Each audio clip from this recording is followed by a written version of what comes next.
We're talking about jazz, and we're going to start talking about chords beyond sevenths. In fact, we're going to be talking about the ninth chords today. Ninth chords. And today is just going to be a little bit of an introduction of them, a little how to make them, and not much more than that. We can go a little crazy with them, but for today, we're just going to talk about the basics of how to make a ninth chord. What is a ninth, and what do they sound like, and what kind of different ninths can you make? So as you know, we're going to start with our normal chord of just C, E, and G. That's our triad. Then we're going to add our seventh, and I'll explain this in a second. Seventh, and then we put a ninth on top. And I'm going to use a different color for this one because the ninth is all about what we're doing today. Okay, so as we've labeled before, this is very simple. Very simple. This is 1. This is 2 in the middle in the space. So that's the second there. But the third is found here. The fourth is now there, and therefore the fifth is here. Sixth is there, seventh is here, and therefore the yellow note here is our ninth. 1, 3, 5, 7, and 9. If you play this right now, you get these notes, C, E, G. I'm going to be playing, well, I'll play it right where it is. So C, E, G, B, and a D. Let me play that one more time.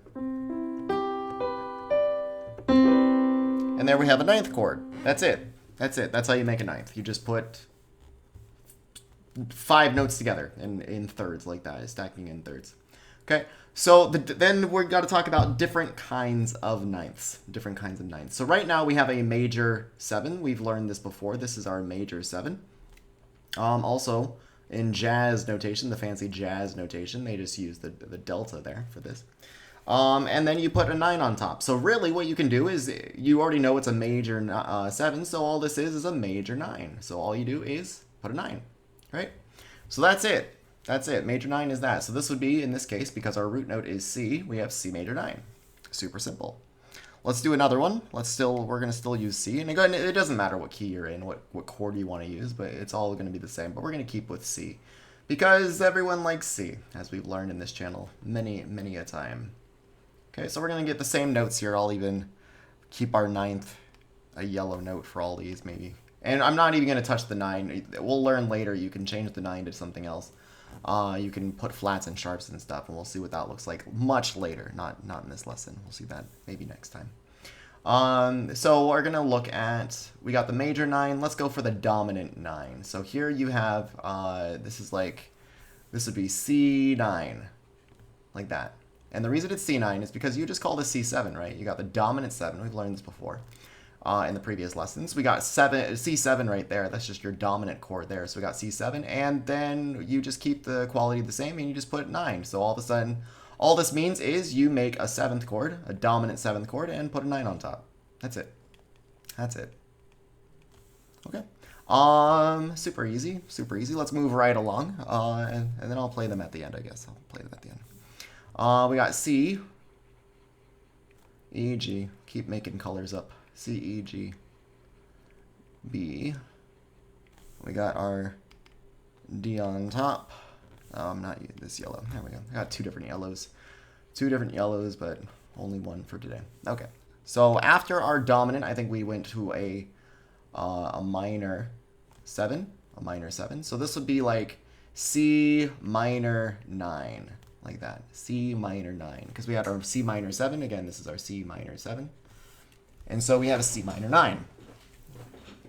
All this is make a C minor 7, add a 9 on top. Make a C dominant 7, add a 9 on top. Make a C major 7, add a 9 on top, right? Super simple. Super easy. Once you know your chords, if you know your chords, that's the whole trick. Once you know your basic chords, building new chords is very simple. It's like you know one version and then you just make another one on top. Super simple on top. There's our 7th chord. We're adding our 9th in the yellow, in the correct yellow. And let's see, we're gonna do half-diminished, as I call it, because I'm a classically trained boy. So this is our C half-diminished. I would call this in my notation from classical notation, you just call it C half-diminished 7 is what I know it as.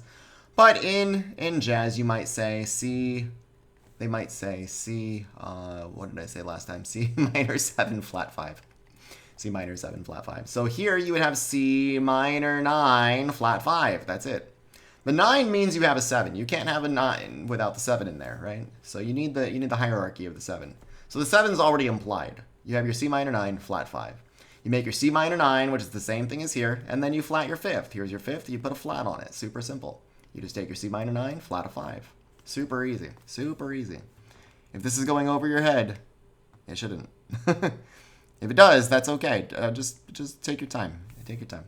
No rush on learning this stuff. Take your time, watch it a couple times. Make sure you understand the previous videos, and you'll be okay. If you have any questions, the comment section is live. I check that stuff. So if you have any questions, if you're like, wait, I'm confused on that. And I've done that before in my videos. I've left people high and dry. They're like, you lost me after you moved to the next step. What did you do? And that's what the comments are for. I'm here to answer your questions, right? So then we got this. This is our C, and I'm going to draw this 2 different ways, or write this 2 different ways. This is the C fully diminished 7, as I would call it, a C fully diminished 7. In jazz notation, they would say this is C flat 5 add 6, or C add 6 flat 5. Either way, C add 6 flat 5. Because they would write it like this. They would write it like this. C, E flat, G flat. And then they would add the A, because the B double flat, it's enharmonically the same, and they would get away with it, and they would say it's okay. So here, I think, this is actually where it gets a little strange. And I'm like, well, this is still C minor 9. C minor 9, or C9. I don't even know anymore, because you don't have a 7th anymore. What kind of 7th is it, right? It's a fully diminished 7, so this is like C flat 5, add 6, add 9, I think. Oops, add 6, add 9. Yeah. That's why I like that's why I'm happy with the classical notation, because this would be C fully diminished. You could put 9 here if you're really crazy. This is going off the beaten path here. C fully diminished 9, and then what, flat, not even flat 5. That's it. Yeah, C fully diminished 9. That's it. You got your C fully diminished, and then you put a 9 on top. That would be it. That'd be what I would write. But that's classical jazz fusion-ish thing mixed together. So do what you want for that.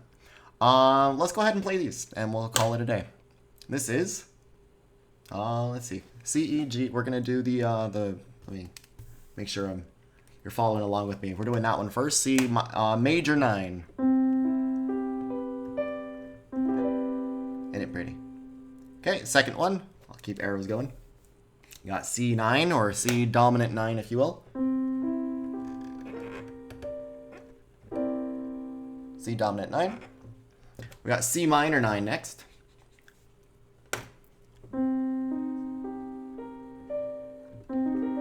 Ooh, that one's pretty.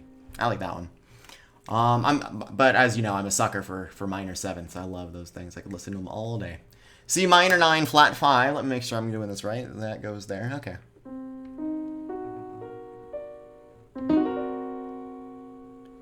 And then finally we got our C fully diminished 9, if you will. Last one here. And that goes there, and that goes there. Here we go.